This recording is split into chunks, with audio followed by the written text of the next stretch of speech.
त्या शंभूला आपल्या सोबत घ्या, मुंबईतच व्यवस्था लावूया त्याची. ठीक आहे साहेब. पण मी आता गप्प बसणार नाही. माझ्याकडे ह्याच्यावर एक उत्तम तोडगा आहे. म्हणजे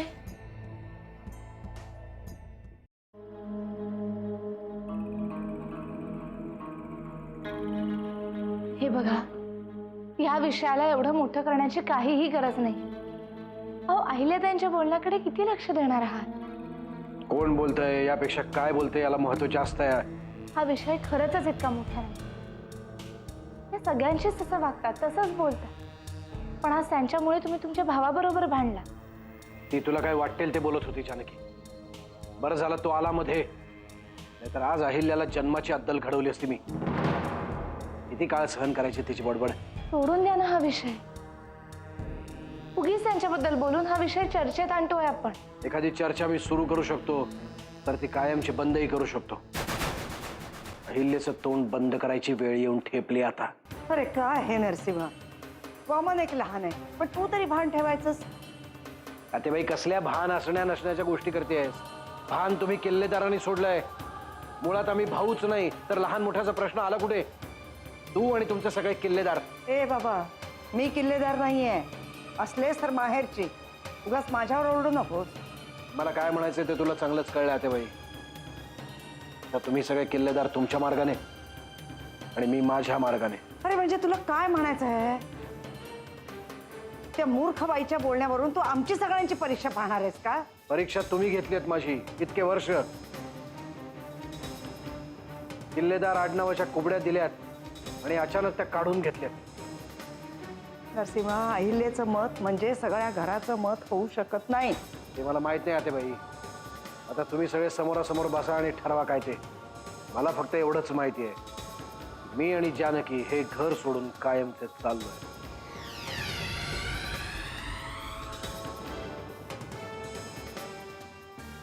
आणि आणि माझा विचार कोण करणार आहे? सांगितलं ना ते बाई, ते तुमचं तुम्ही ठरवा. चल जानकी, आवरायला घे.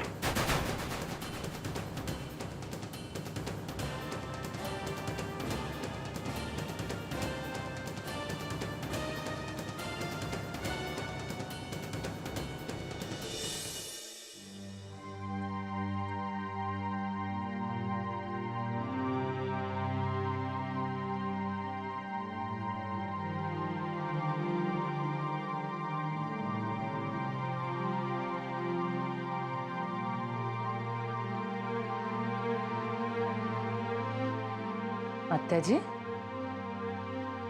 काय ग, असं का झालाय तुझा चेहरा? तुझ्या वडिलांनाच विचार. ती अहिल्या काहीतरी बोलली आणि त्याच्यावरून हा आपली सगळ्यांची परीक्षा पाहतोय. परीक्षा पाहतायत म्हणजे? अगं अगं, हे त्याचं हक्काचं घर. तर ती बाई काहीतरी बोलली म्हणून हे घरच सोडून निघालंय. तू तरी समजावून सांग अगं त्याला. आत्याजी, अगं यावर मी काय समजावणार आहे त्यांना? आणि त्यांनी जर हा निर्णय घेतला असेल तर तो माझ्यासाठीही बंधनकारकच आहे ना. कारण काहीही झालं तरी मी त्यांची मुलगी आहे, किल्लेदारांची नाही. का असे सगळेजण तोडताय ग मला? असं नाहीये ग आत्याजी. हे बघ, जे झालं ते व्हायला नको होतं हे मलाही मान्य आहे. पण शेवटी ते जिथे जातील मला तिथेच जावं लागणार आहे. आणि एक गोष्ट तुलाही चांगलीच माहिती आहे की अहिल्या काकूच्या तोंडाचा पट्टा एकदा सुरू झाला ना की तो कोण आणि कसा थांबवणार ग? अगं तूच असं बोलायला लागलीस तर त्याला आणखी बळ नाही कळणार. नाही, असं नाहीये. बाबा त्यांचे स्वतःचे निर्णय घ्यायला समर्थ आहेत. मी कोण त्यांना बळ देणारी? मला फक्त त्यांचा निर्णय फॉलो करायचा आहे.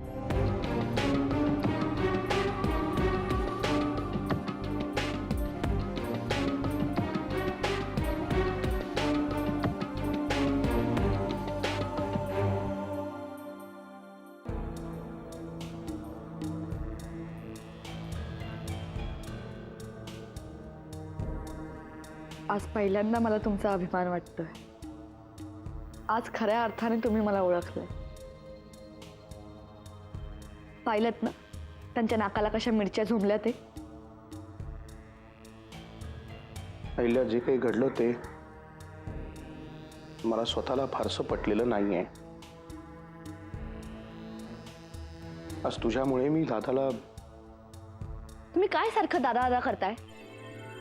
आडनाव नसलेला आश्रित आहे तो. त्याच्यासाठी तुम्ही बस. आत्या म्हणाली तेच बरोबर आहे. या सगळ्याला तुझा मूर्खपणाच कारणीभूत आहे. असंच मूर्खासारखं दादाला काहीतरी बोलली असशील मग तो तरी कशाला गप्प बसेल? आत्याबाई बोलल्या का असं? खरं तर मला असं वाटतं की त्यांनाही त्यांच्या मागे मागे पाठवलं पाहिजे. पहिला प्लीज आता जरा शांत बसशील? कितीही झालं ना तरी एक गोष्ट विसरू नका. त्याच नरसिंह किल्लेदाराने आपल्याला घरातून हकलून दिलं होतं आणि तेव्हा युगंधरा सरतापेकडे आपण आश्रितासारखे राहायला गेलो होतो. पण नियतीचा खेळ बघा. आज जगासमोर तोंड दाखवायलाही जागा ठेवली नाही येते नरसिंहला. अहिल्या कधी नव्हे ते तुम्ही योग्य वागलाय. त्यामुळे प्लीज हा असा आरडाओरडा करून माझ्या आनंदावर विरजण घालू नका. बास कर. बास कर. तुझा हा तमाशा आता बास कर. तमाशा त्याने केला होता, मी तो संपवलाय. कहर आहेस अहिल्या, तू कहर आहेस. तुझ्याशी आता एक शब्दही बोलण्याची इच्छा नाही आता माझी. तुला सांगितलं जा तर तू काही जाणार नाहीस. त्यापेक्षा इथनं मीच केलेलं बरं.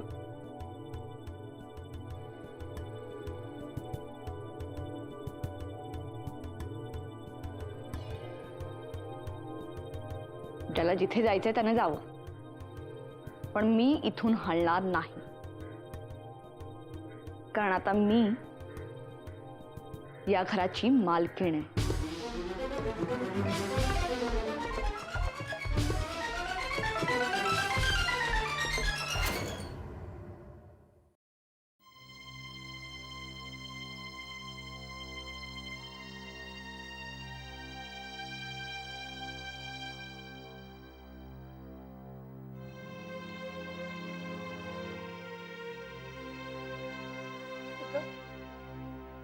अगं तुम्ही त्याला समजावून सांगायचं तर तो म्हणाला म्हणून तुम्ही पण त्याच्या मागे मागे चाललाय.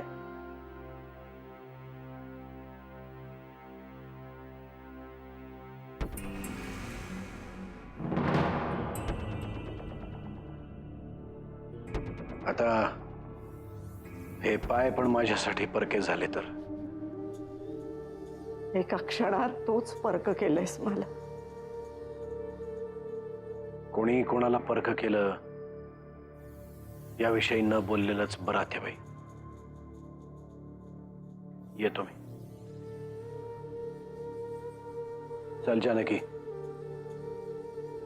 थांबा.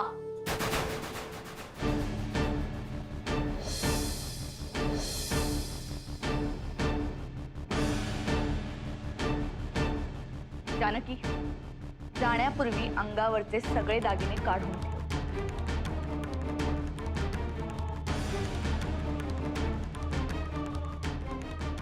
कारण किल्लेदारांचे खानदानी दागिने आहेत ते.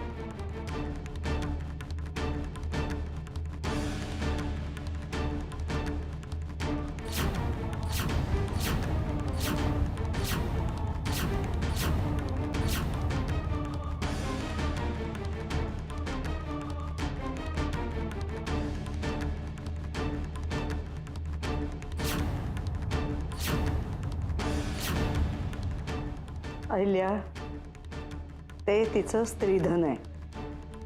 आत्याबाई, स्त्रीधन स्त्री तिच्या माहेरून आणत असते.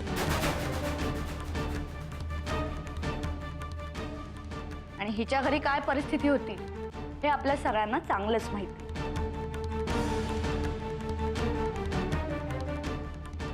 आणि आता सासरी काय परिस्थिती तेही काही वेगळं सांगायला नको. अहिल्या, हे फार होत आहे. आत्याबाई, मला माफ करा, पण घराची मोठी सून असण्याच्या नात्याने घरातला पैसा वाचवणे हा माझा धर्म आहे.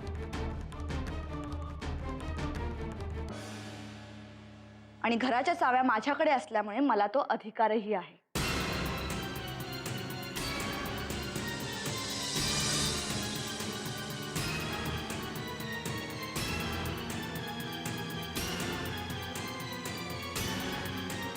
त्यांच्याकडे बघण्याची गरज नाही,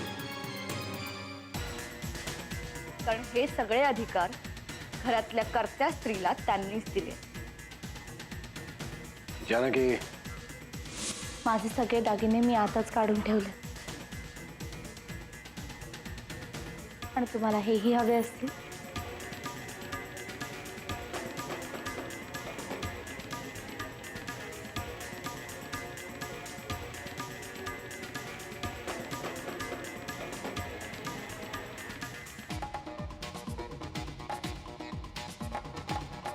हे घ्या. थांब.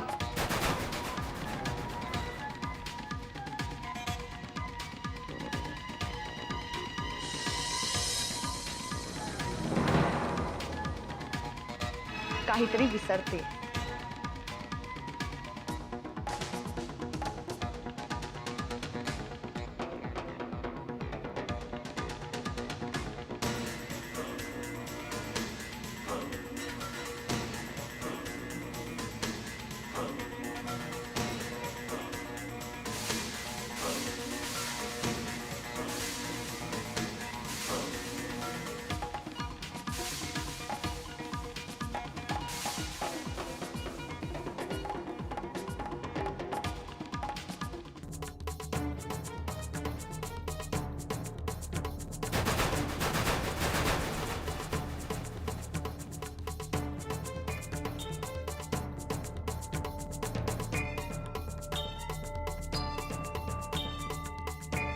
खूप ऐकून घेतला तुमचा. एक शब्द जरी बोलात ना तरी हात तोडून ठेवीन. हे मंगळसूत्र माझं सौभाग्य आहे.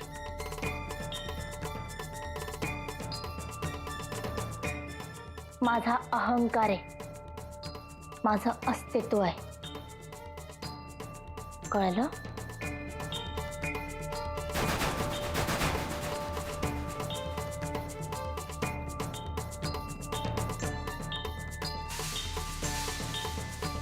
चला.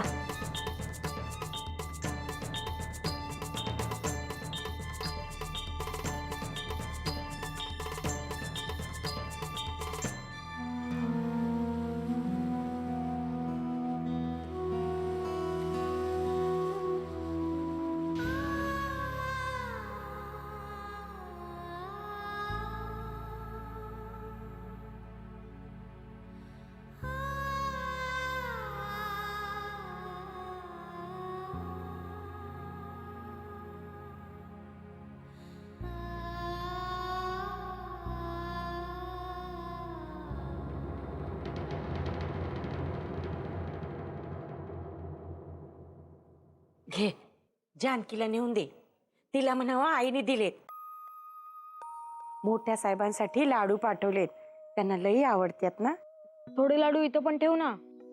का वाड्यावर जाऊन खायला तुला कोण नको म्हणलंय? अगं ती अहिल्या काकू डोक्याला ताप आहे ग. गण्या, मोठ्या माणसांबद्दल असं बोलायचं नाही. ते अजून मोठे झालेत का? हे जानकी, तुम्ही जिथं आलात आईने मला लाडू घेऊन वाड्यावर जायला सांगितलं होतं.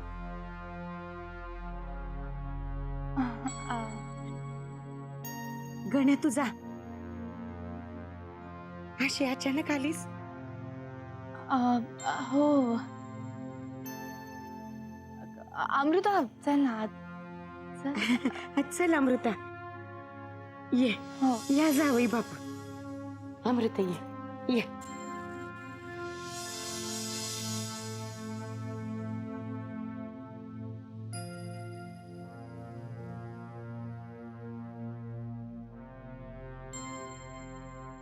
चला ना आतमध्ये. नाही नको, मी इथेच थांबतो. का? जानकी, मी तुझ्या आईला आपल्या घरातून बाहेर काढलं होतं, आठवते ना? त्या सगळ्या गोष्टी आत्ता आठवून का स्वतःला त्रास करून घेताय? कारण माझ्या तशा वागण्याचा तुझ्या आईला किती त्रास झाला असेल याचा विचारच केला नाही मी तेव्हा. तो सगळा प्रकार गैरसमजातून घडला होता आणि ते सगळे गैरसमज मिटल्यानंतर तुम्ही माफी मागितलीत ना. हा त्यांचा मोठेपणा झाला जानकी. पण मी कसा येऊ आत? आता एक फोन केला ना तर लाईन लागेल मला आपल्या घरी बोलावणाऱ्यांची. तुम्हाला ज्यांच्याकडे जायचंय ना तिकडे उद्या सकाळी जा. आजची रात्र इकडे काढूया. उद्या सकाळी उठल्यानंतर जो काही निर्णय घ्यायचा आहे तो घेता येईल आपल्याला. चला. आणखीन एक गोष्ट, छोट्याशा झोपडीमध्ये राहत होतो आम्ही. आज इतकं मोठं घर तुमच्यामुळे मिळालं. चला चला.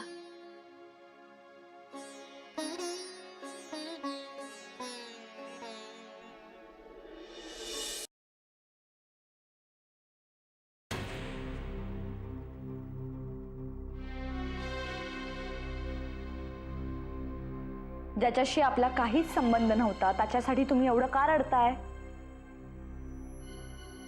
पहिल्या पाया पडते तुझ्या. नको मला त्रास देऊस. झालं ना आता सगळं तुझ्या मनासारखं. अरे, तुम्ही तर असं बोलताय जणू काही हे सगळं मीच घडवून आणले. हे बघा, त्या बेवारस माणसासाठी तुम्ही माझ्यावर आरोप करू नका. कानावरचे हात काढा. नाही काढा, कारण यापुढे वेळोवेळी तुम्हाला हेच ऐकावं लागणार आहे. तुझा ग बाई इथून. जाते. मला काही ते जानकी सारखं तुमच्या पायाशी येऊन लुडबुड करण्याची हौस नाही. मी एवढंच सांगायला आले की रमावतीचा मुक्काम हलवा आणि मुंबईला चला. मला आणखी बरेच हिशोब मांडायचे आहेत. आता आणखी काय बाई तुझ्या मनात? जेवढं शक्य आहे तेवढं त्या नरसिंहला त्याची लायकी दाखवून द्यायची. या घराने खूप दादागिरी सहन केली होती त्याची. त्याच्या समोर बोलायला जाऊ नकोस. हे त्याचं आडनाव गेलं असं तुला वाटत असलं ना तरी त्याचा स्वभाव नाही गेलेला. इतके दिवस नात्याची तरी चाड होती, आता तीही नाही. तुम्ही मला भीती दाखवताय? मुंबईला गेल्यावर मी काय करते ते बघा. किल्लेदारांच्या सगळ्या प्रॉपर्टीजवरून त्याचं नाव काढून टाकणार आहे. बघ आता बास ना हा तमाशा. आणखी किती गोंधळ घालणार आहे? आता त्याही घरातनं घालवून द्यायचा विचार आहे का काय त्याला? गेली 20 वर्ष राजकारणात वावरतोय तो माणूस. काय कमी प्रॉपर्टी जमा केली नसेल त्याने. तुझं बोलून झालं असलं तर जा. नाही तू जा. आत्याबाई, आता यापुढे आमच्याशीही बोलायची सवय ठेवा.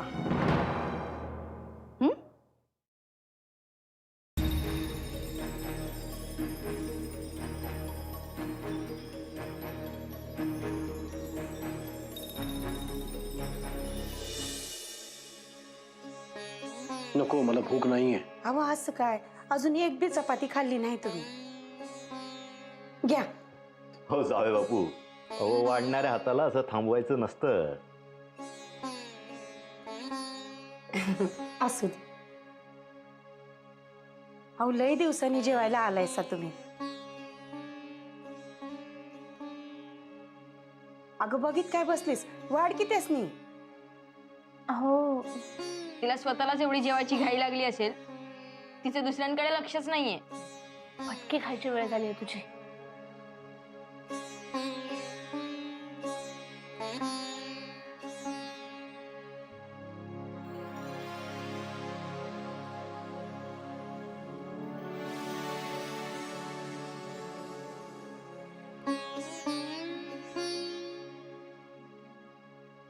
अहो जेवा ना.